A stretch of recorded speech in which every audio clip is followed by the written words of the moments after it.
Okay, thank you very much. Before we will proceed, let us have 3 minutes break to attend to our personal necessities. You can drink water, you can use your CRs.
Okay, 3 minutes is up.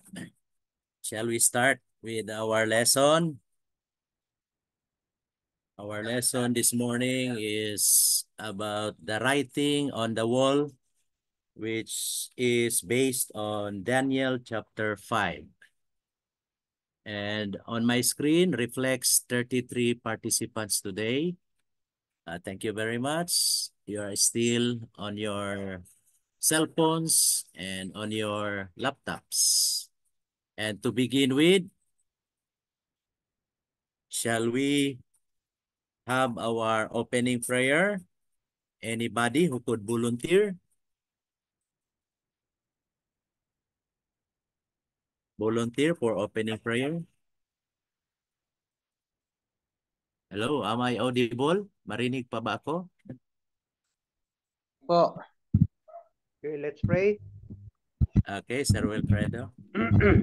Banal, Panginoon Diyos, sa umagang ito, maraming salamat sa walang buhay na inyong pinagkaloob. Maraming salamat na muli kaming mag-aaral, Panginoon Diyos. Patubayan niyo po ang mangunguna na siyang magbibigay sa amin ng karunungan at dagdag kaalaman. Sa umagang ito, Panginoon Diyos, inihabilin namin sa inyo ang lahat ng aming mga pag-aaralan, lahat ng aking mga klase.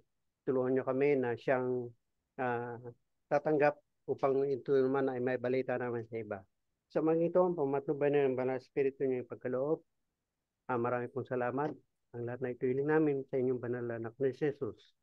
Amen. Okay, maraming salamat, Sir Wilfredo, sa inyong prayer.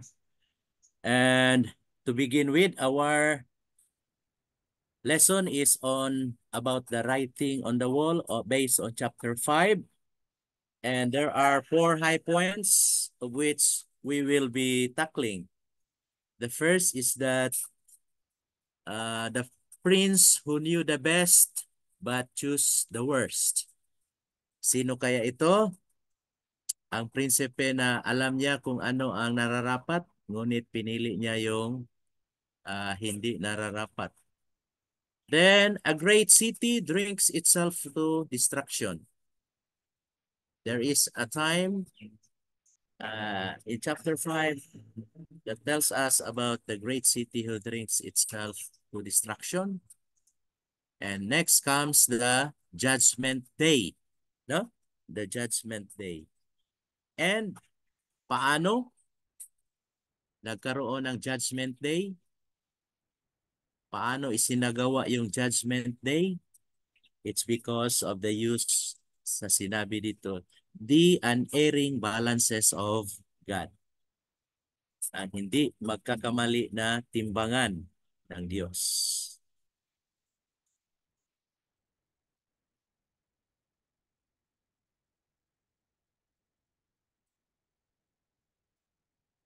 Medyo nahang yung ano ko. Ito na.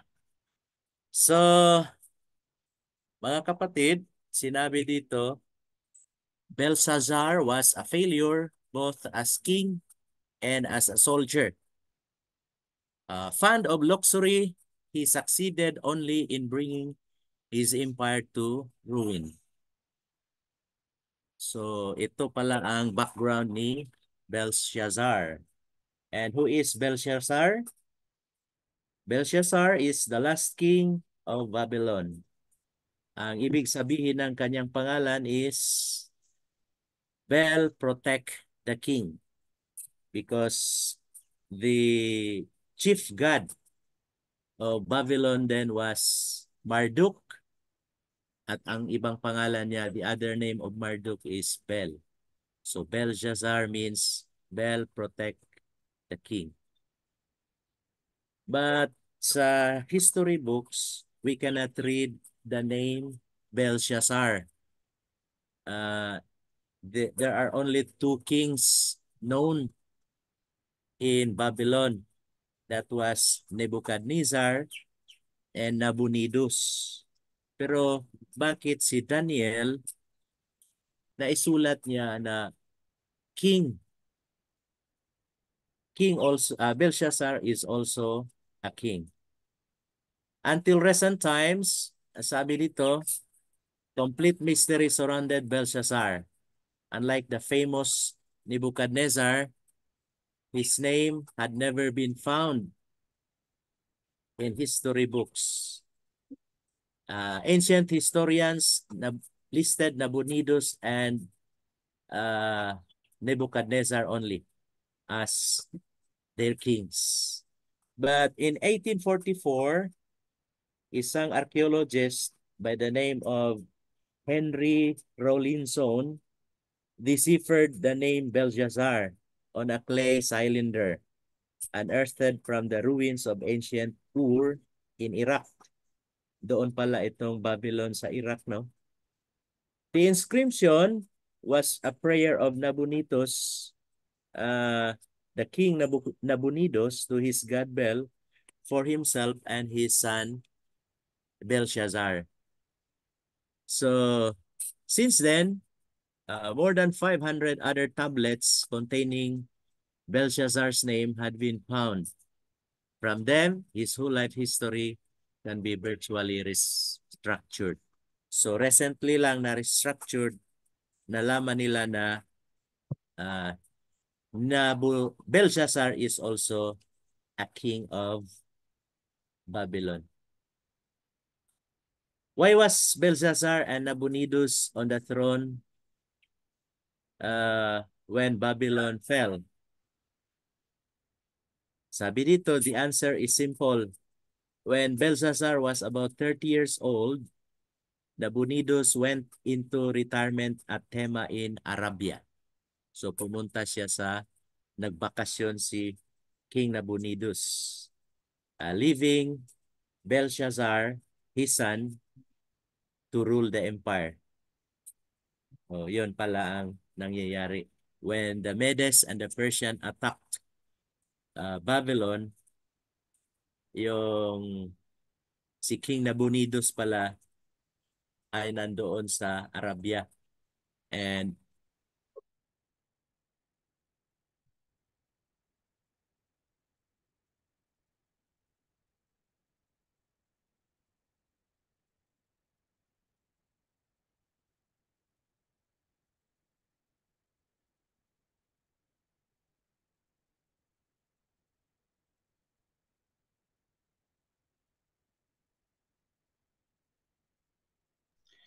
Sir, nawala po yung audio nyo.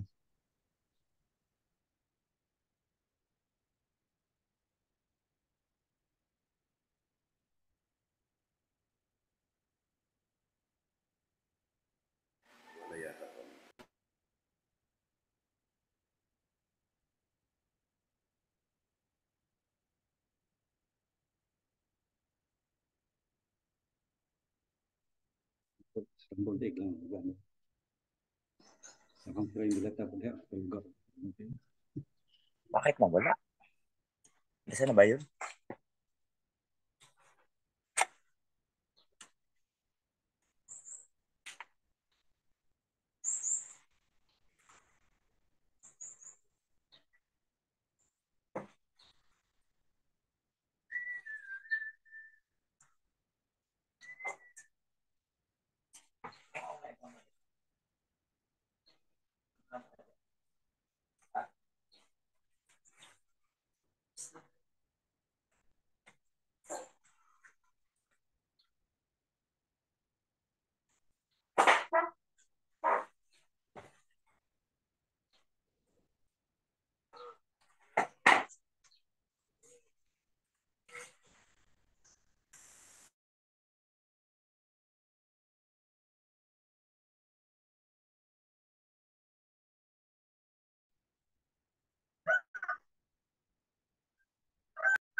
Wala.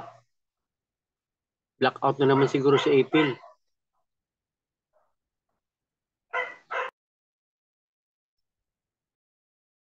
Maganda Joyce, asa magkadapit Sir Joyce sa Sambonga. Sa April ba si Sir Jerry? Oo, sa April. Kano naman dito blackout. Ikaw sa gani ka? Sambonga City. Sa City ka? 4 hours ang travel. 4 hours travel, layo pa din, no? Para po tagong Butuan City. Sambuanga Sibugay, sir. April, Sambuanga Sibugay.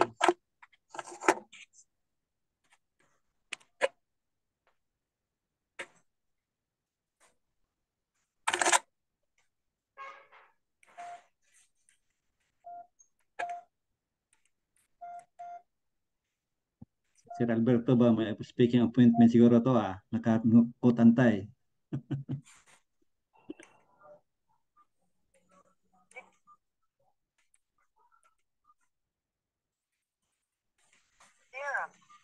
Sir Willie, salamat sa gipost mo. Sir Willie, maraming salamat. Okay po, engineer. Medyo malabo lang po yan dahil hindi ko pa napapa-retype. Sir, wala na, sir.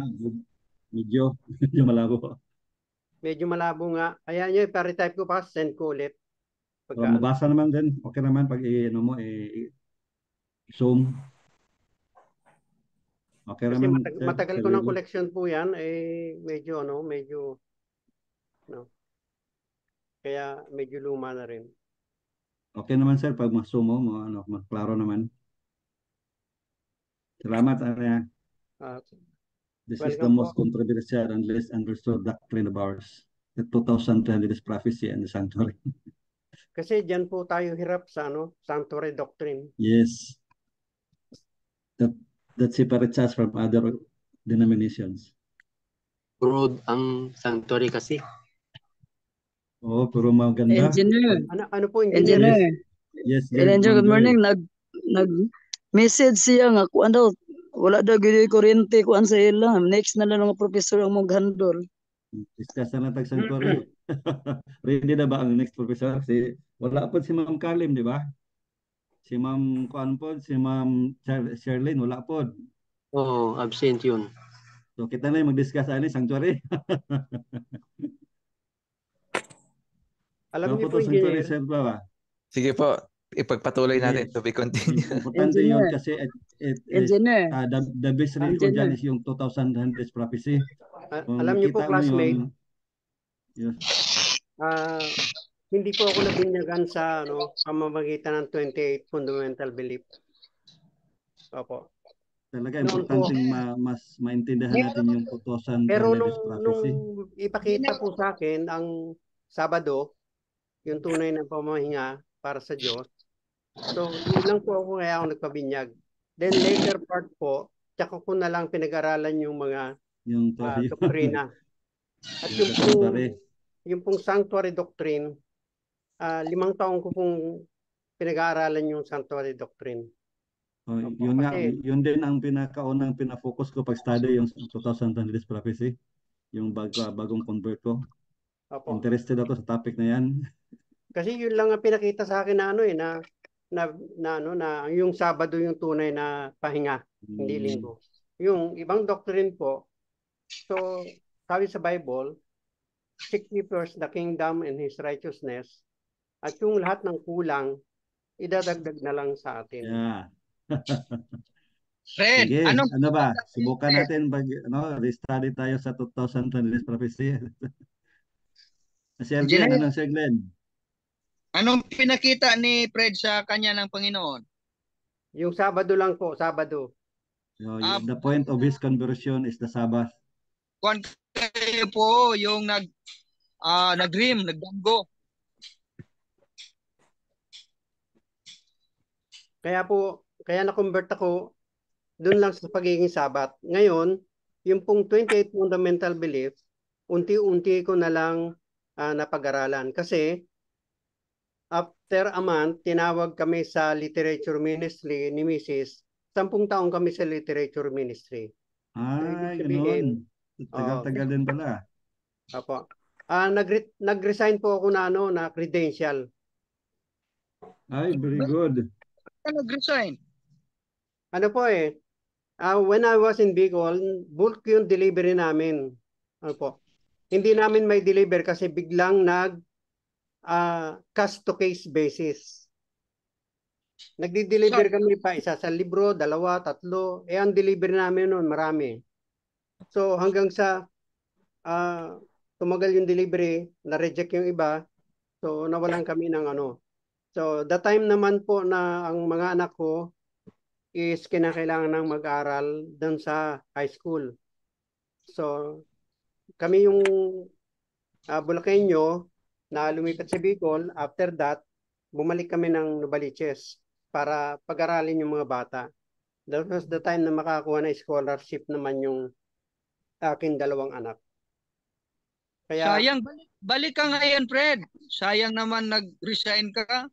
may Sayang. may nag-ano po sa akin na bumalik ako, kaya lang Yun.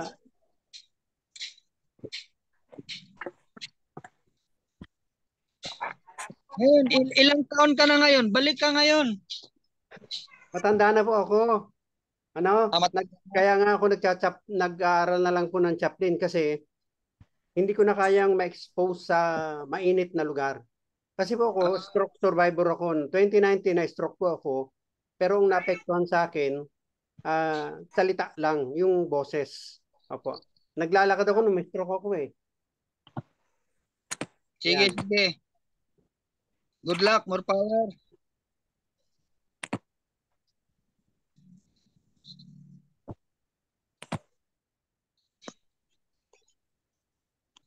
Sir Fred, Po. kami yung bago pa ako sa LA kasi calling talaga ng Panginoon kasi hindi na ako ka-atras ba. Nga provide sa Ginoo yung mga stocks, yung mga money, yung mga eskwela ng anak, yung mga bahay, yung appliances, provide talaga niya para hindi ako atras. Kasi may purpose siya sa kanyang gawain. At experience ko uguan kanang mga heavenly angels, nagpakita sila. Tapos yung mga tao na customer mababait. Dito ko na experience yung God chosen. Nya, Jo, maraming trials pero ma-recover yung ministry ng Panginoon, walang sakit, wala ako na nag-hospital. Ako na lang ang magpa-hospital dahil credential ako. So wala talagang sakit. Then, ikaw na lang mo, Jo. then, Ikaw na lang. pagsabi ko, Doc Sarmiento, doon ako sa emergency ng hospital sanitarium. Si Kuya Lim, Joy, kung magpa-hospital ako, pa-admit, sakit? Wala. Basta kay pag credential, yung benefits ng hospital, yung education at medical, kunin ko, kahit walang sakit. Anong gagawin namin? Di mag-dextrose kayo ng vitamins. Kasi mag-tour kami sa Hong Kong, China eh. Na ako sa pero ng doktor yung si Dr. Sarmiento, Joy, wala ka namang sakit. O sige na, Dok, kahit walang sakit. 3 days lang, Dok. At matutulog ako sa hospital kasi magtutour kami sa Hong Kong ng China para strong talaga. Gagamitin lang yung benefits kahit walang sakit. Ganyan lang. Pwede mag-ngipin. Pero ang experience ko sa Panginoon, pag fully, hindi ako umatras sa mga pagsubok. Kaya kong pagsubok. Yung si Satanas, kaya kong kumain ni Satanas. Kasi maraming pagsubok si Satanas. Marami talaga. Sabi ko, kakainin kita, Satanas. So, nakakatakot naman yan. So, sakto ka ulo nila na may sungay. nakig-fight ko sa battle ni Satan for almost 30 years. Ako nag-serve sa Panginoon as literature evangelist. Fight the good fight and no murmuring, complain, and no surrender. No surrender kasi yung deep interest ko yung sa Panginoon, yung souls. must be prepared for the second coming of Christ. Yun talaga ang love ko sa akong isang human being, Engineer, sa ating human Engineer, being. Engineer Masaya ang Romy, may Your Willie. fellow man. Engineer Romy, Yes, Sir Willie, go ahead. talakayin natin yung sa 1,000 taon para yung susunod na magsasalita. Ano po? Okay, we will Magkaroon ng discuss the idea na 2,300 days prophecy. opo, yung 100,000 O nasa Daniel City. years. Okay. O kaya tuloy natin yung sanctuary. Total, wala namang pa. Sige, sige. Mag-umpisa kasi yung 2,300, Sir Willie. 2,300 days prophecy. 2,300, Sir Willie. Yes. Okay, so para ma-our study, nalaman natin kailan ang problema din kasi natin kailan mag-umpisa ang pagtaong ng 2,300 days prophecy. So we learned that from the command to restore the Jerusalem. That was the beginning of counting the 2,300 days prophecy. And if you look at the beginning, at the end, so it really ended at 1844. Kasi as prophecies foretold, yung mga prophecy ni Daniel talagang in literal. If you look really in detail sa 2,300 prophecy, literally, all those figures, those numbers were fulfilled. Accurate prophecy talaga ang nangyari sa computation mo. Talagang totoo yung 490 days, yung 70 days within the 2,300 prophecy. All of that pointed out to what had been prophesied, what had been told by Daniel. So, yun ang nakapaganda sa 2,300 prophecy. Walang mali sa pizza, walang mali sa mga years. Nagkatugma talaga, Sir Wilfredo, yung mga pangyayari, yun din. Lalo na yung last 7 days, yung at the middle of the 7 days, yung 1 week or 7 years. Yes. So, Engineer. Yes, Sir Engineer. Glenn. Kuan ka, bagay gid sa mo. Engineer pa, doktor pa, master pa, chaplain. Ayaw na. Ganito po. Sana sa'yo na ang lahat. Yung timeline. Praise the Lord. Opo, yung pong timeline ng Daniel 8 and 9, yun po yung prophecy ng Yes po. 2,300 days or yung 2,300 years. Opo, kung mababasa niyo po yon, naka-specify po ron, magmula nung 457 BC, yun po yung beginning ng 70 weeks. Yes. Nakalagay dito sa atin.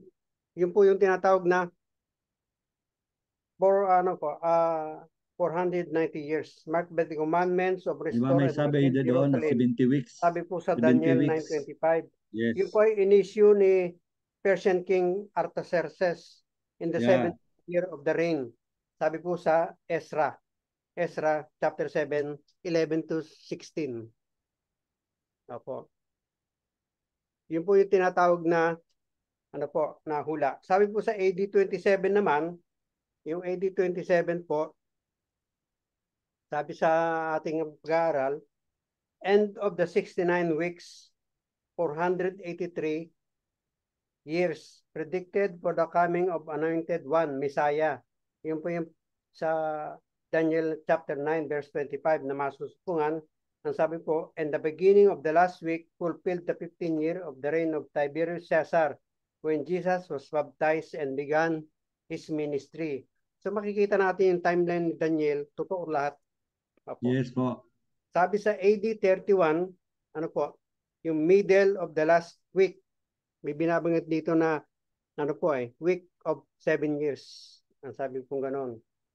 Yun po yung tinatawag na middle of the last week, sabi sa Daniel 9:27. Of the 70 week, 90 years po ang covered nun. After Christ's 3.5 year of earthly ministry, his death confirmed a covenant for the benefits of all. So, ibig sabihin, dun sa ating pag-aaral kanina, nung intercession ng bayan ng Israel dun sa kabanal-banalang dako, dun sa templong ginawa ng tao, nung dumating ang ating Panginoon, na-phase out na yon. Opo.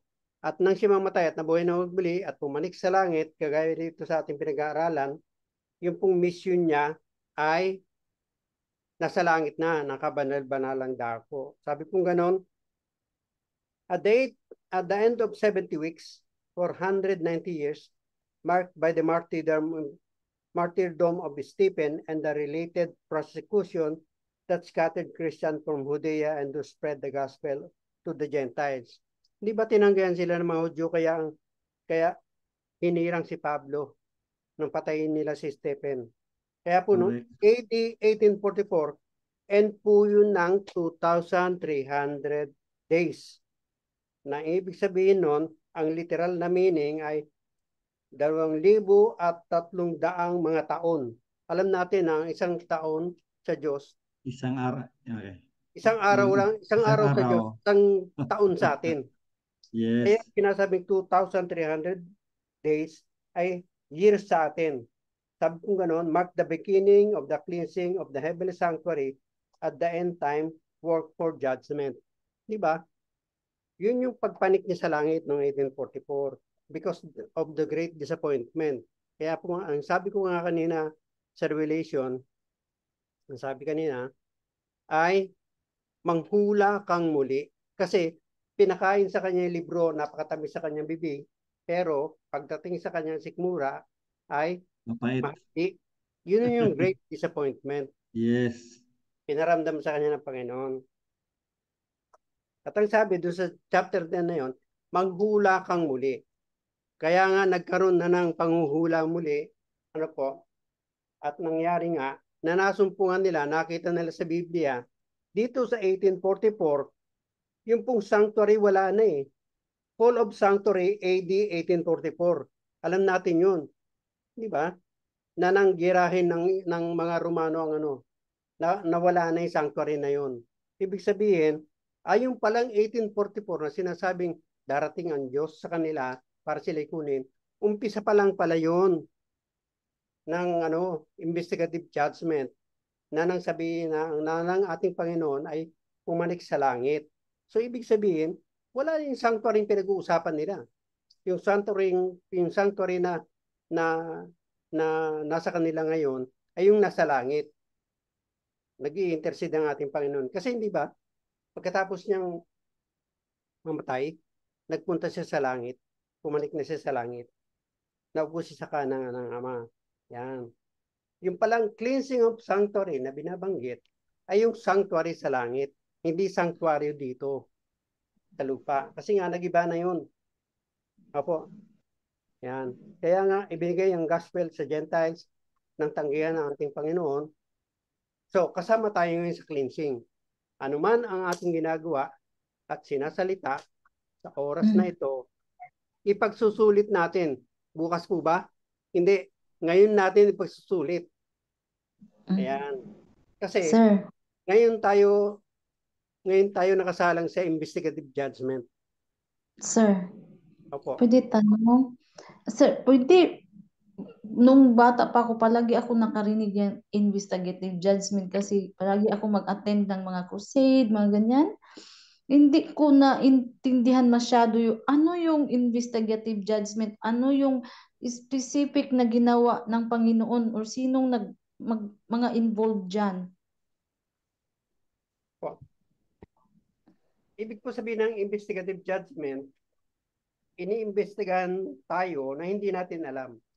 Sino po bang iimbestigahan? Yung nakakaalam o yung hindi? Yung po bang inaakusa o yung akusado?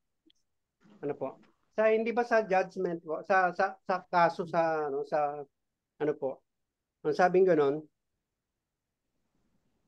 ako akusado. Hinahatulan ako. Yung abogado, may abogado ako bukod doon sa judge. Ang maganda po nito, tayo inaakusahan ni Satanas ngayon. Ayan. Sige po. Inaakusahan tayo ni Satanas. Ano po? Ang abogado natin, ang ating Panginoon. Ayan. Opo. Pero, ang judge po natin, ang ating Panginoon din. Siya. Okay. Ibig ko po sabihin, panalo ko na kayo sa kaso. Kasi Mm. kung ang inyong abogado si Kristo, ang judge ninyo ang ating Panginoon din. Ano pa? May pagkatalo ba kayo? Ang pagkakaiba lang po ng earthly sanctuary, ano po, doon sa, on earth kasi ito eh, ang earthly sanctuary po, doon sa lupa. Sabing ganon, the investigative judgment involves two specific aspects. Their cooperation in repentance, confession, and surrender. Ayan. Opo. Yung tinatawag po na heavenly sanctuary, sabi kong ganon, naroon si Jesus, ang ating Opo. Panginoon. Kasi yun po yung primary consideration dapat natin eh. Relevance for the Adventist. Adventist po hindi po sinabing Seventh-day Adventist. Pero alam natin, lahat ng naghihintay kay Kristo ay Adventist. Pero hindi sila lahat Seventh-day Adventist. Sino po yung Seventh-day Adventist? Hindi ba tayo yun?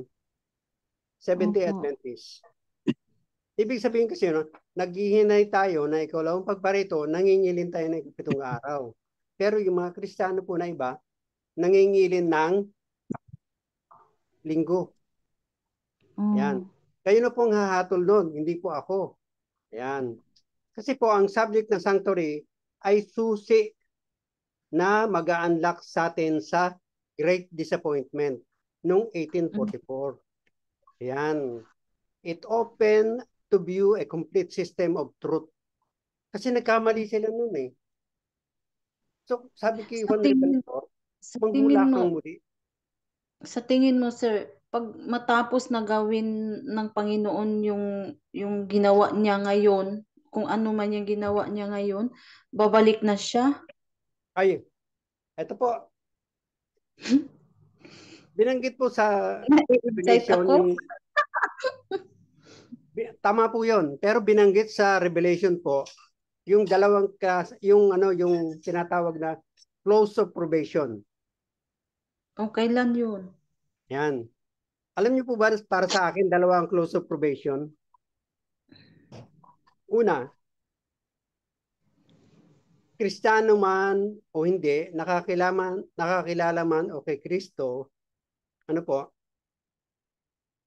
At siya ay namatay, close of probation na sa tao. Bakit? Diba? Hindi na siya makakagawa, hindi na siya makakapag-isip, siya ay tulog. Siya ay hahatulan na lamang pagdating ng ating Panginoon. Ang isang close probation po, dito sa Revelation na binabanggit, pag yung 7 bowls, ano po, buklatin ko sa Revelation. Gusto lang kung ayan. Yan. Bago dumating ang second coming po, at ibigay sa atin ng ang pabuya na makakasama tayo sa 100 years, 1,000 years na millennium, ibibigay ng Diyos ang po, yung tinatawag na 7 bowls. Yung tinatawag na 7 bowls na yon, ay yun yung tinatawag na judgment. Yan po. At pagkatapos ng judgment na yon, ni 7 bowl po na yon, close of probation na. Okay. Sa akin po yun sa akin po yun. Close of probation na. Bakit po? Ano yung, sir, may narinig ako ba? Ano yung 7 bowls and 7 seals? Ano yun? Ano po yan? Ito po ang 7 bowls. Masusumbungan natin sa chapter 16 ng Revelation. Ang 7 bowls po ay God's wrath. Ang sabing ganun.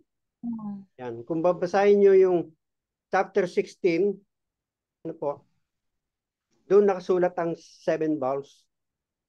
7 bowls of God. Ito po 7 bowl na galit ng Diyos. Yung first angel, ano po, yung second angel, third angel, and fourth angel, fifth angel, sixth angel, and the seventh angel. Yan. Yun po yung tinatawag na kagalitan ng Diyos. 7 bowls na kagalitan ng Diyos. Yun po ay lang. Ang bowls kasi natandaan niyo po nung Last Supper, Ano yung 7 seals and 7 trumpets? Yung pong 7 trumpet naman, itapusin ko lang po yung yung bowls nito, nire-representahan po ng galit ng Diyos. No? Napapansin niyo po nung Last Supper, dun sa bago mag Last Supper, nananalangin ng Diyos sa Getsemani. Ano ang sabi niya? Kung po pwede, lumampas sa kanya ang bowl na iinuman ng saro ng alak. Bakit?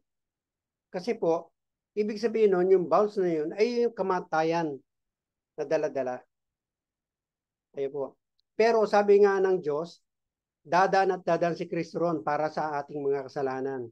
Kaya hindi hindi mangyayari sa kanya. Sir Willie. Sige po, salamat po.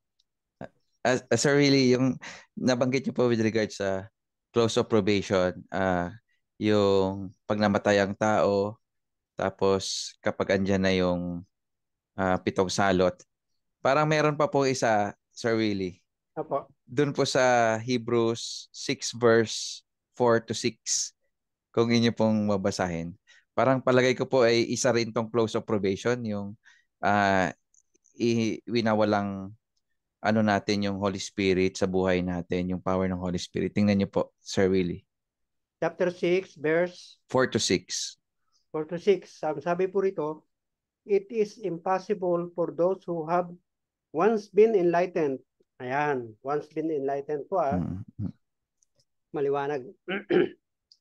Who have tested the heavenly gift, who have shared in the Holy Spirit, who have tested the goodness of the Word of God and the powers of the coming age, and who have fallen away to be brought back to repentance. To their loss, they are crucifying the Son of God all over again and subjecting Him to public disgrace. Ayan. Ano pa sa palagay niyo dyan, sir? Parang close of probation na rin? Hindi pa po. Ito po ay para sa mga backslider lang. Pero sinabi po, opo, pero sinabi dyan, imposibleng pabalikin na sa pagsisisi. Tama po. Kasi ang sabi rito, once na makakita ka ng katotohanan o ng kaliwanagan at ikaw muli ay na-tested na ng Holy Spirit, pero tinalikuran mo to, wala nang haing natitira pa nga. Yes. Ibig so sabihin magsisisi nun, pa kaya sila, sir? Pwede po, kasi ang Diyos lang alam nun, hindi tayo eh. Hindi ba alam natin, may mga backslider na nanumbalik. Opo, opo. Pag nanumbalik siya, makaka-judge kaya tayo? Hindi, ang Diyos lang ang pabayaan po nating manumbalik yung mga dating nawala sa ating pananampalataya. Kaya nga po, sabi ng Biblia, magtakababa tayo sa kanila, tulungan natin sila, ipag-pray natin sila para sila yung manumbalik. At kung hindi pa rin sila manumbalik, close of probation na sa kanila. Ayaw nila eh. Ano pong gagawin natin? Only the Holy Spirit ang makakatulong sa kanila. Kasi po, ang sabi rito, sabi po, elementary teaching daw po yun eh, maturity. Ayan. The 6 basic teaching listed, repentance after judgment, eternal judgment, span the whole process of Christian life. Ayan. Sabi po, it is impossible to be brought back. It is impossible just as it is impossible for God to lie. And it is impossible to please God without faith, because without faith, one does not desire to be brought back. Ayan. Kung mawawalan tayo ng pananampalataya sa ating mga ginagawa ngayon at tayo malilisya, wala na. Lisya na rin tayo talaga. Pero wag po natin silang itatwa kasi pwede silang manumbalik sa pamagitan ng Holy Spirit. Yun nga po yung parang umano sa isipan ko. Kasi mayroong mga nung panahon ni Pablo ay talagang mayroong iba kasi yung backslider dahil nadala po ng sabihin natin pagsubok sa buhay, nadala na impluwensya ng bisyo, tapos pero iba rin po yung tumalikod at lumaban doon sa katotohanan. kagaya rin ng case. Actually, ito yung didiscusin ni Sir Jerry Faustino na si Belshazzar, di ba? Alam niya yung katotohanan, yung nangyari sa kanyang grandfather na si King Nebuchadnezzar na mayroong talagang tunay na Diyos. Pero pinili ni Belshazzar na lumaban sa Diyos. So, ang sa akin naman, ang naisip ko dito sa mga tao na ito, na naliwanagan na, nakabahagi na sabi, nakalasap na ng kabutihan ng salita ng Diyos. At pagkatapos ay tumalikod at muling panumbalikin sa pagsisisi. Parang nakikita ko dito is, ito yung kasalanan na tungo sa kamatayan. Ito na talaga yon kasi ano lang po, kaisipan ko lang po kasi dito sinasabi sa 5. Sige lang po. 1 John 5 verse 16. Meron daw hindi po lahat ng kasalanan tungo sa kamatayan. Po dito. 1 John 5:16 po. Sabi dito, kung makikita ng sinuman ang kanyang kapatid na nagkakasala ng kasalanang hindi tungo sa kamatayan, ay idalangin sila. So yung nag-backslide, sir, parang palagay ko, ito po sila, yung mga kapatid na nagkakasala ng kasalanang hindi tungo sa kamatayan, ay idalangin siya at bigyan siya ng Diyos ng buhay na ukol sa nagkakasala na hindi tungo sa kamatayan. Pero ito binanggit niya, may kasalanang tungo sa kamatayan. Hindi tungkol dito ang sinasabi ko na idalangin ninyo.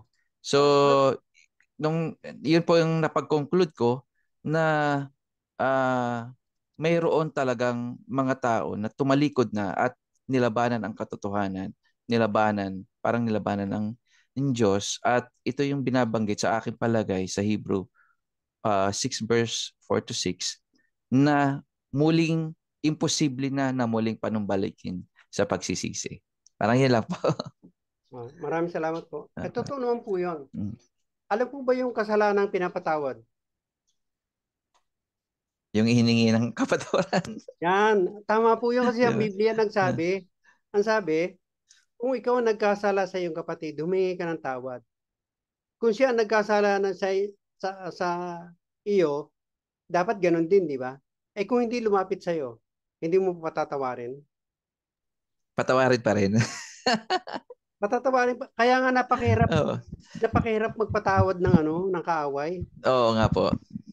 Pero sabi ni Cristo, patawarin po natin sila. Pero it doesn't mean, kasi mahalaga rin po kasi yung reconciliation, di ba po? Tama po. Kasi dalawang party yan, yung nagkasala at yung pinagawa ng kasalanan. So sa atin na ginawan, for example, ng kasalanan, ay iyan nga ang magandang tanong dyan, kahit hindi humingi ng tawad yung tao, papatawarin ba natin sila? Ano masasabi niyo, sir? Ilang beses ka po bang magpapatawad? Sabi 490 times daw sa isang araw. 70 times 7, ano po? Sabi ng Biblia. Pero ang Diyos, namatay na lang. Ano po ang sabi niya? Forgive them, for they don't know what they do. Yun. Yan. Mamamatay na lang siya. Hinatuloy na ng mali. Hinampas siya. Ano po? May sugat siya magbulat talampakan hanggang ulo. Tapos, ganun pa rin ang sinabi niya. Patawarin mo po sila kasi yan. Kaya natin yun. Ang tanong po. Sir Willie, pwede po clarify. Pwede sumagot? Sige po. Yung Nagkakasabay po kayo, sir. Pwedeng mag-mute po muna yung isa. Sabay po kayong Ayan, okay na po. Ayan. Good morning po sa lahat. Sir Willie, yung binanggit niyo po kanina yung tungkol sa investigative judgment na ngayon po ay nangyayari na para sa mga buhay. Opo. Opo, nabanggit niyo po kanina yun. Mayroon pong record yata sa chapter 28 po ng Great Controversy. Hindi pa tiyak kung kailan magsisimula yung investigative judgment sa mga buhay. Kasi po nag-start ng 44, yung sa mga Opo. patay. So, saan po kaya natin pwedeng kuhanin yung paniniwala na nasa investigative judgment na po ng mga buhay ngayon? Ang tanong po, nakasulat ba si Biblia yung investigative judgment sa mga patay? Ay, hindi po. Kung sa SOP book po, halimbawa, particular yung sa Great Controversy, kasi po ang binabanggit po doon, Hmm. kaya hindi pa alam kung kailan magsisimula yung sa mga buhay, yung investigative judgment. Pero parang nabanggit niyo po kanina na nag-i-start na po yung investigative judgment para sa buhay, para sa atin. Opo, Saan po ba natin? ayon po Opo. sa 1844. Kasi kung Opo. babasahin natin yung ating yung Summary na Adventist Sanctuary Doctrine, po? Sabi po ganun, in heaven, Christ is blotting out the record of forgiven and forsaken sins, thus preparing his people to stand in the sight of the God, of the Holy God, without any intercessor for sin. Sabi po sa early writings, saka sa GC 425. Christ's atoning sacrifice was completed, sabi po, once and for all on the cross. Sabi sa Hebrew chapter 7, verse 7. But the full meaning of atonement includes both sacrifice and priestly ministry. Ayan. Ito na po yung the intercession of Christ is man beheld in the sanctuary above is essential to plan of salvation and was his death upon the cross. Alam niyo po yung mga patay, di ba sabi sa Biblia, nahatulan na. Tapos na yung kanilang ginagawa, tapos na yung kanilang sinasalita, maghihintay na lang sila ng judgment. Kung kasama sila sa sa mga tinatawag na babalikan ng Diyos ng ating Panginoon. Sabing ganon, by his death, he's begun the work which after his resurrection, he ascended to complete the heaven. We, by my faith, enter with the veil. Sabi sa Hebrews 6:20. We there, the forerunner is for us entered. For us entered. Sabi pong ganon. Kaya nga po yung interplan of atonement will be finally finished. Kung, sabi ganon, kung completed na, only when sin and sinners are no more. Sabi sa Levitico sa Revelation 16:17. Babasahin ko po Revelation 16:17. Revelation 16:17. Ganun po. 16:17. The seventh angel poured out his bowl into the air, and out of the temple came a loud voice from the throne, saying, "It is done." Ang sabi pong ganon. Ang sabi po sa 16:17, yan. Yun po ay Armageddon.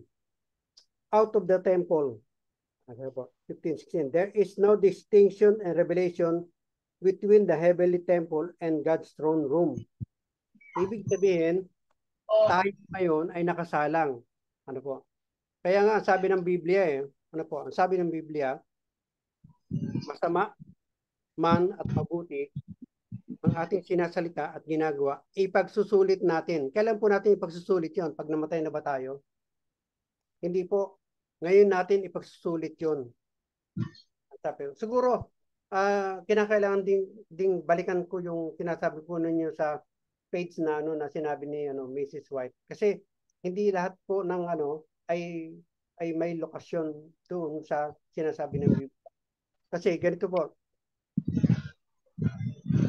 Tayo daw ng mga Kristiyano, pag nalaman na natin ng katotohanan, ano pong katotohanan na yon? Yung tinanggap natin ng ating Panginoon.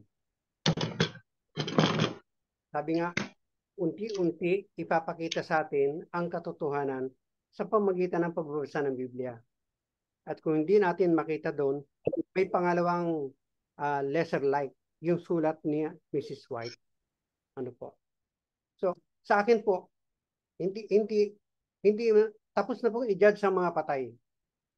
Opo, nakasulat na sa libro ng mga patay.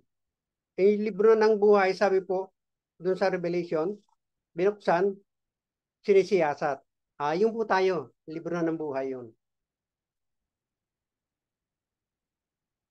Pwede mong sagot, sir? Sir Willie, meron po kasi nakasulat sa page 409. Pwede ko pong basahin pa, sir? Choppy po eh. Pakibasa nyo na lang po. Opo, ang sabi po dito, sa page 490 po na Great Controversy, solemn sins connected with the work of the atonement. Momentous Sir Alberto, paki-mute po muna, sir. Thank you po.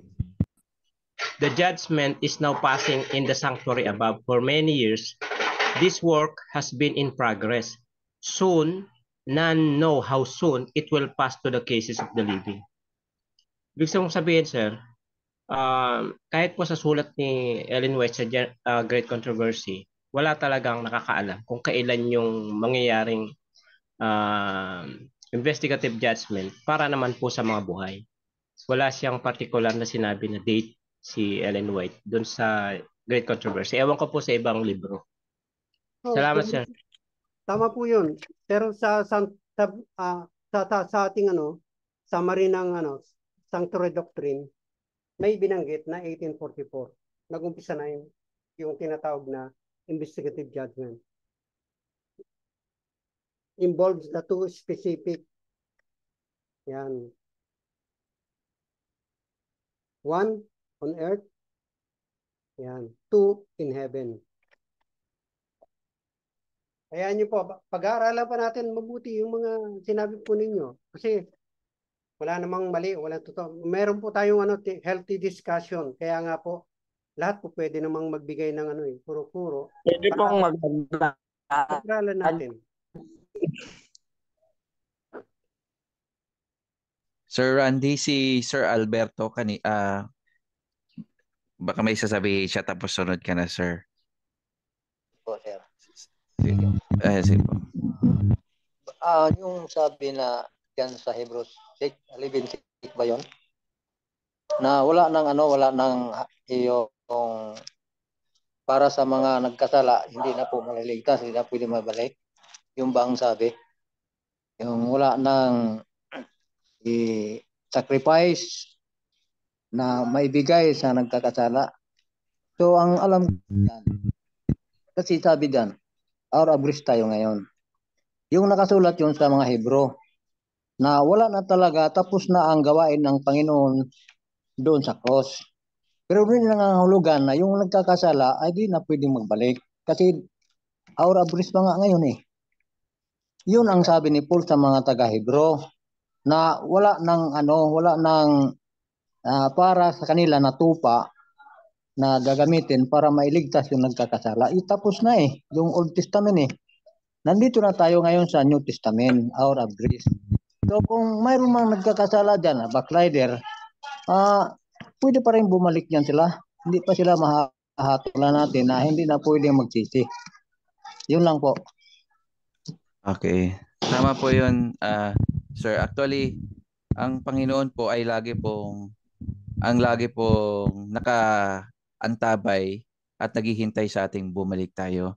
Pero in the context po na sinasabi sa Hebrew, hindi po ang Diyos ang kailanman lumalayo sa tao, kundi ang tao ang lumalayo sa Diyos. Parang binabanggit po dito na yung imposible nang magsisi yung mga taong minsan na niliwanagan na. Pero yun ang binabanggit po ng talata. Pero hindi po niya sinasabi na imposible na silang patawarin ng Diyos. Kasi lahat po ng tao na kapag bumalik sa Panginoon, sa Diyos, ay tiyak na papatawarin kahit anong kasalanan pa. Subalit dumarating kasi doon sa buhay ng isang tao na siya na mismo ang pumili na lumayo at huwag bumalik sa Diyos. So maaring mangyari po yung mga ganon. Salamat po, Brother Joe. Naalala niyo po yung prodigal son? Yes, sir. Yung prodigal son, siya ay nasa kanyang ama na. Yan. Kumbaga sa ngayon, tayo, tinanggap na natin ang ating Panginoon. So, kabilang tatay sa anak ng Diyos. Sa akin po ngayon anong ginawa niya? Hiningi niya na yung kanyang mana, sa kanyang ama kahit buhay pa, tapos umalis. Ayan. Nung wala na siyang pera, kumakain na siya ng kaning baboy, ano po ang nasa isip niya? Babalik na lang ako sa ama. Ayan. Bakit? Kasi po naalala niya, mabuti pa yung mga katulong ng ama niya kumakain ng tama, samantalang siya sa labangan ng baboy kumakain.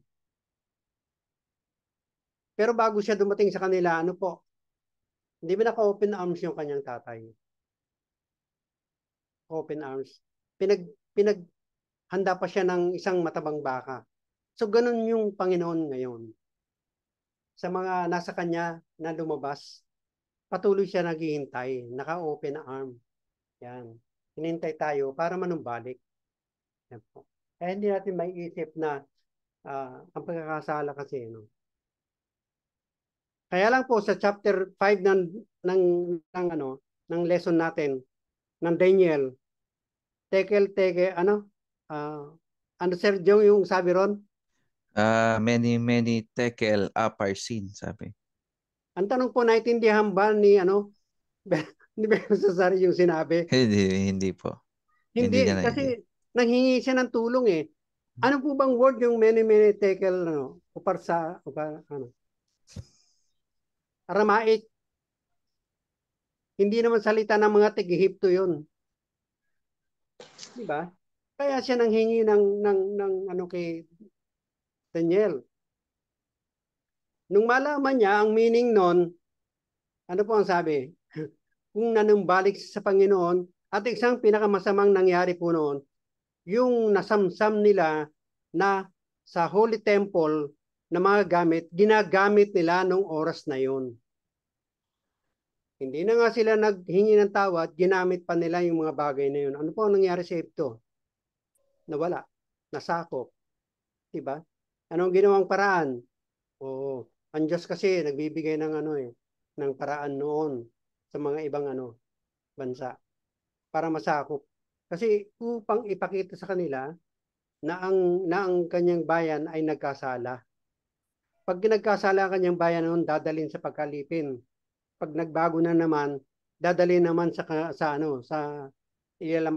ihiwalay na naman sa pagkalipin. So magpo-prosper na naman sila. Di ba yung bayan ng Diyos, magmula na alisin sa Ehipto, tumba, tayo, tumba, tayo, tumba, tayo. Dumating sa So, maring hindi alam ni Haring Belshazzar yung sinulat sa dingding. Kaya nanghingi siya ng payo. Pagkatapos na malaman niya ang payo, pinaliwala niya. Bakit? Human diba? Ang dumating doon, hindi mapapasok yan. Ang moog natin, kailanman hindi napasok ng mga kalaban. Ay nag-low tide. Nung dumaan sa ilalim ng tubig. Ano nangyari? Diba? So makikita natin doon, yung taong pinakitahan ng Diyos ng kaliwanagan, tapos patuloy niyang tinatanggihan, ang sabi ni Brother Jong Balayan, wala na. Papunta na sa pagkawasak. Hindi kasi nag-repent Pero sa palagay natin, Sir Jong, kung nag-repent si Haring Belshazzar noon, tutuloy kaya ng Panginoon? Tiyak po kung siya ay tumawag sa Diyos, papatawarin po siya. Di ba? Opo. So, ganun din tayo ngayon. Ganun.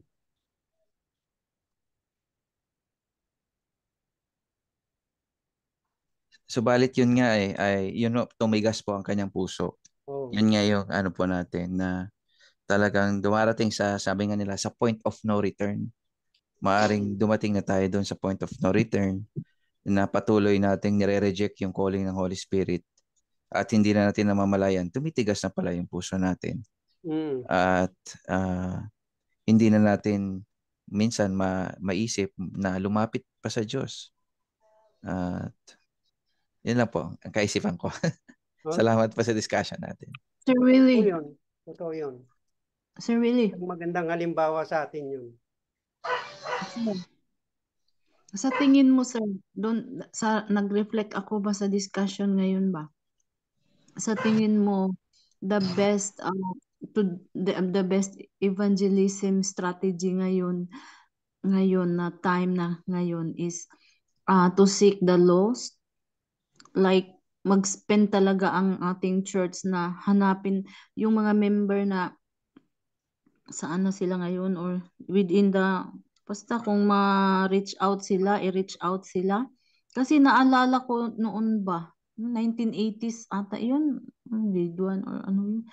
May mga team tayo na Seeking the Lost, yung Target 80, mga ano yung mga theme sa mga evangelism natin until may each one reach one. Yun.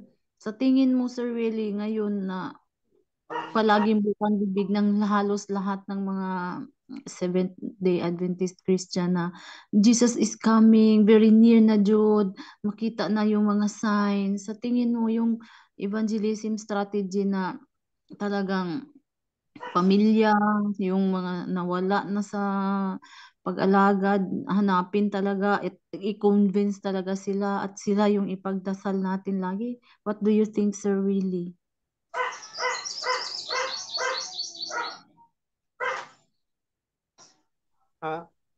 Yung Sir Well, Po, yung ating denomination is a Seventh-day Adventist.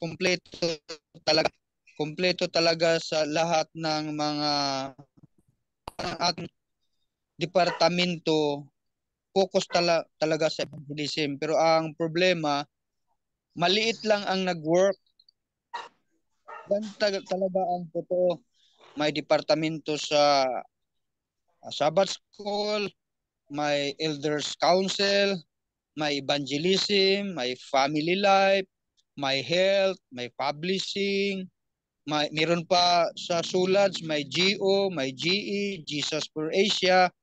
Pero ang totoo talaga sa church na involved, konti lang talaga ang nag-evangelize. Layman, kung lahat yan mag-care group, lahat mag-evangelize. Kasi karamihan sa tinatawag na may magpa-Bible study, ang tawagin, una yung pastor, tapos ikadalawa yung elder. Yan talaga.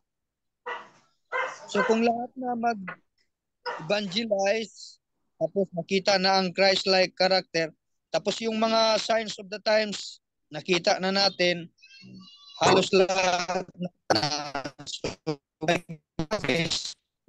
ito. Tapos kung lahat abik na ang Panginoon. Yan lang po. maraming salamat po. So, ganoon talaga yung yung church natin. Ano po, nasusulat naman sa Biblia yun eh. May magtuturo, yan, may pastor, evangelist, may layman. Kanya-kanyang talento po yun na kailangan natin gamitin sa panahon ngayon. Kasi, ang sabi nga ng Biblia, maraming aanihin, kulang ang mag-ani. Ano pong ibig sabihin nun? Yan. Yung sinabi naman ni Ma'am kanina, no? Yung naalala ko yung parable of the lost sheep. Yan. Yung parable of lost sheep po, ano na yun? Nasa loob na siya ng kulungan ng Diyos. Ng kanyang bilangin ang kanyang tupa, kulang na isa. So hinanap niya, sinik niya. So ganun po dapat yung ng iglesia sa mga Yun ang kulang. Yun ang Opo. kulang. Yun ang kulang talaga, sir. Yun Yun ang ang nakita ko kailangan ng kasi. iglesia ngayon. Yan. Hanapin yung mga nangawalan tupa na Wala. ibalik sa kulungan sa pamamagitan ng bisitahin sila, visitation, pagkatapos ipag-pray sila. Soul winning marami. Soul winning ng marami sa nasa labas. Tapos hindi mo man makita doon yung kunti lang out of 50 siguro. Hindi na kung may 5 ba doon na magstay sa church until 5 years or 10 years. Pero yung yung 15 years, 20 years na nag-alagad na nawala, hindi hinanap. Yun ang kulang. Ma'am Sal, nagdepende yan sa Yes. church, sa mga pastors sa church. Kasi may church na hanapin talaga. Nagdepende talaga yan sa elders. Kasi Depende. ako ba, worry man good ako kay 1980s yung pagbuto ng retinine, yung uncle ko, asawa niya, mga anak niya, until now yung mga apo, mga anak ng apo, na wala talaga sila nagbalik, pero one church sila ngayon, one church sila na ano talaga faithfully observing Sabbath, faithfully doing the will of God, except that gihulog sila many years ago. One church. Sabi ko, ano kaya ang mangyari sa kanila? Worry ako ba nga, sana may magpunta man lang doon sa kanila at saka kumbinsihin sila na talagang mayroon. Oo. Talagang kung may magawa ang mission, kung may magawa ang mission sa kanila, why not bring them the whole church? Yung kasi naiinggit ako doon sa ginawa ni saan yun yung sa Bohol ba na doon sila nagwali sa loob ng Pentecostal church, ano ba yun na church? Sabi ko, bakit hindi yun magawa doon sa mga relatives ko na andun sa sa Agusan del Sur? Sabi ko, kawawa naman yung kapamilya ko na wala nang nag-sick sa kanila. Pero they are observing Sabbath like that. Wala jud na iba. Gawas lang nagihulog sila na ang hinungdan kana ra yung tithes and offering na i-retain. Ganyan lang. Why not? Baka pwede hilutin ba? Hilutin. Kaka yung mga pastor na naghulog sa kanila, wala na. Patay na halos lahat. Kawawa ba? Sino kayang pananagot ng mga kalag nila ngayon? Ganito na lang gawin mo, Sal. Mag-coordinate ka sa bagong pastor dyan. Tapos, i-text ang mga pangalan nila, papuntahin sa pastor at saka sa elder, pabisitahin, mag-recounseling, mag-advise, para mabalik sila sa church natin. Ngayon, makabalik sa church sila, Ma'am Sal? Alam niyo po, Ma'am Sally, sa amin din ganun eh. Kinukuha namin yung libro, talaan ng mga buhay na mananampalataya. Ayan. Kinukuha namin yon, tinitingnan namin isa-isa kung sino ang hindi nagsisimba at ilang panahon nang hindi nagsisimba. So nakalagay doon yung address nila. Ano po? So makikita ron kung sila lumipat na, kung sila nandun pa, kung sila naroon pa, ay dinadalaw po yon namin. Pinagpipray. Pero hindi po namin kayang sa sarili namin na ibalik sila sa iglesia. Alam niyo po kung bakit? Gawain niyo ng Holy Spirit. Ang mahalaga, dalaw natin sila, na ipakita natin sila na hanggang ngayon ay tayo na namimiss natin sila. Pinagpipray natin sila at kung ano man ang problema nila, pwede silang matulungan ng church. Pero ang nangyari doon sa kanila kay hindi man sila isang church man jud sila nabuo sila na isang church ba. Awan ko kung paano yan sila ibalik sa fold. Hindi isang tao. I-advise niyo sa pastor ninyo. At kung may layman kayo, ano yun? Dapat dalawin ng layman. Sayang po yun. Yan ang nakaplano ko pagka-uwi ko. Kaso lang, na yung name na nabulag na break na nahati yung name. Sabi ko, sino pa kaya? Sabi ko, isa yun sa mga mission ko. Pag-uwi ko, talagang kausapin ko si President, kausapin ko ito, baka pwedeng amend ba, baka pwede may magawa na na kahit isang church na sila, o sige, ibalik kayo, isang church, i-recognize natin nga ganyan. Tapos, nawala na ang president, napunta na ng ibang office, yung wala na yung mga tao. Sabi ko, Lord, ikaw na bahala. Ma'am Sally, Yung tanong po, Ma'am Sally, kung gusto rin ba nila na bumalik? Kung sila ang hintayin, talagang kung hintayin sila, hindi yan magbalik. Pero kung may gagawin according to the power of the Holy Spirit, siguro pwede pa yun namin. Kaya wala man sila naglapas sa Sabado, sa pagkaon, tithes and offering, wala man. So Yan ano po talaga yung reason? Ano po yung reason na ano sila na-separate?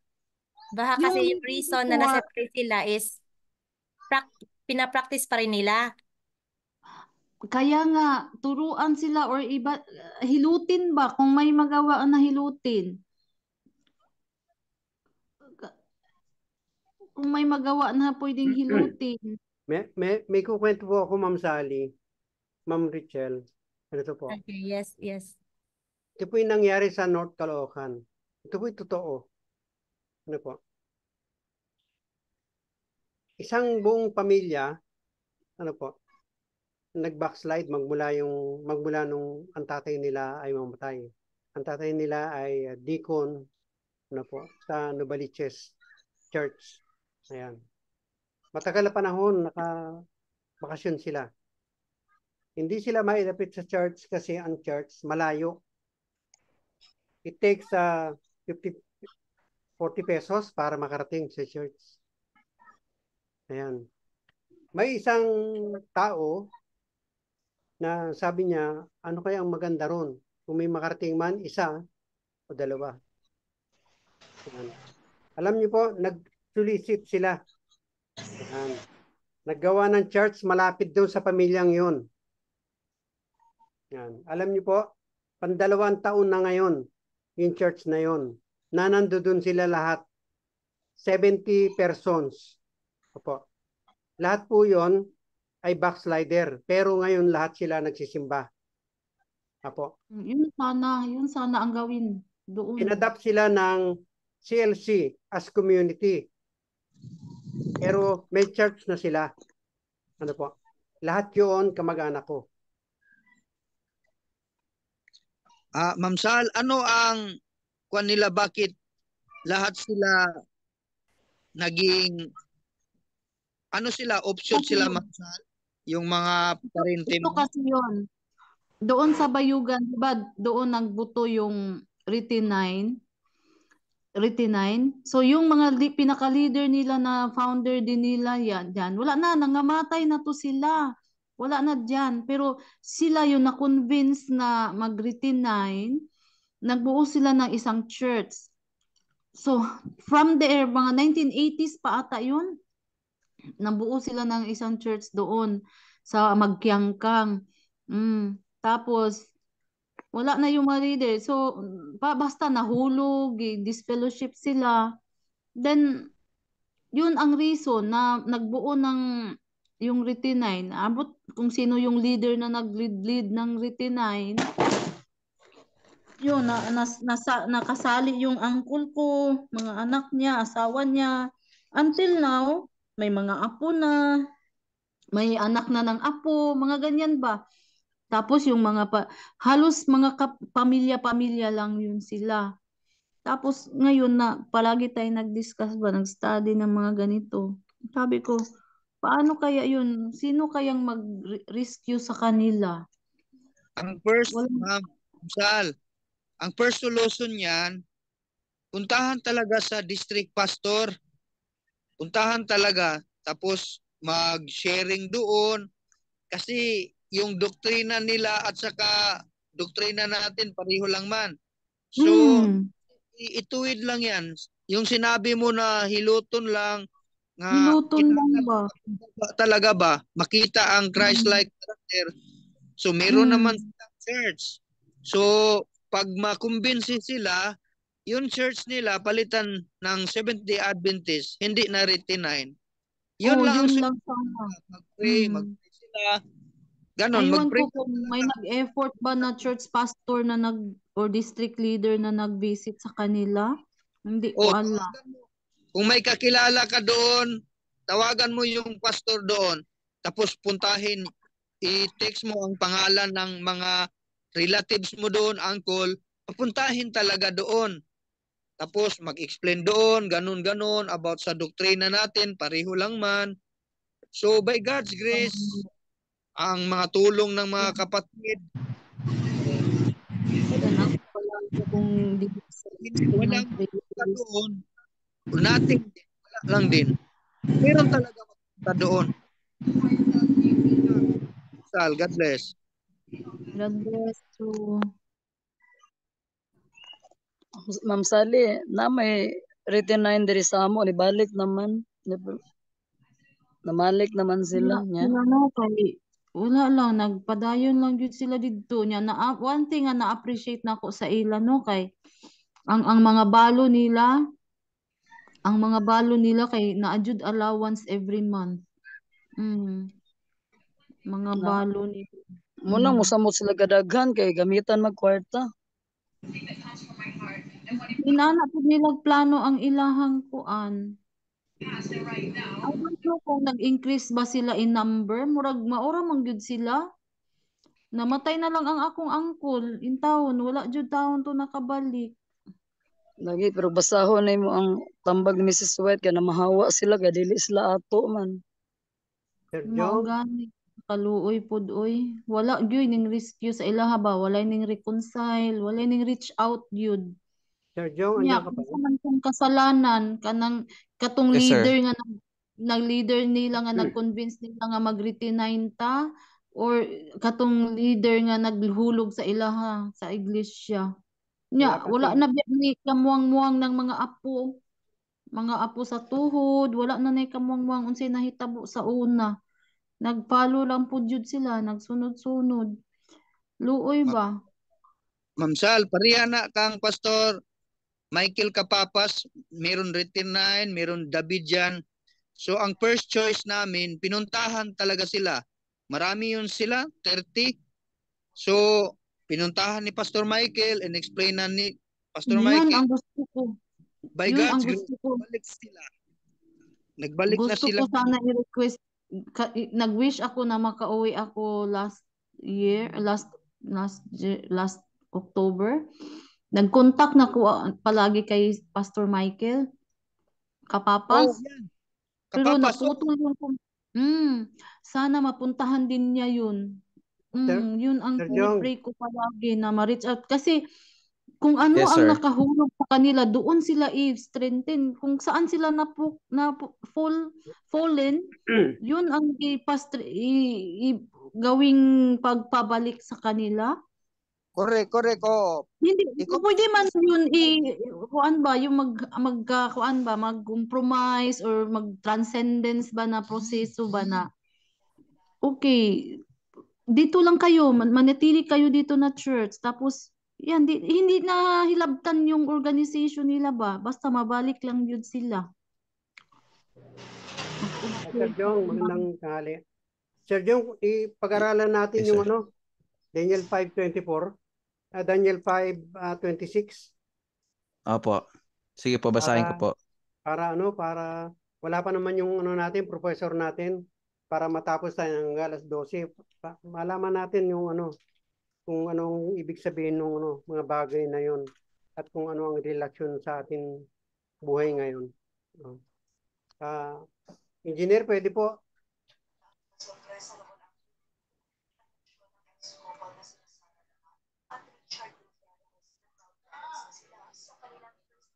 Okay, Yes, Sir Willie. Po. Sige, pagpatuloy natin. Nakinig lang ko sa discussion nyo. Andiyan na po si Ma'am Shirin. Hello, good morning po. Good morning, ma'am. Yes, good morning, Ma'am Sherlyn. Parang maganda ang usapan natin Pero yan, exciting yan. Dun sa isang subject natin, pwede tayong mag-discuss siguro ng ganyan. I class with you 4 to 5 o 3 to 4 yata, hindi ko pa memorize.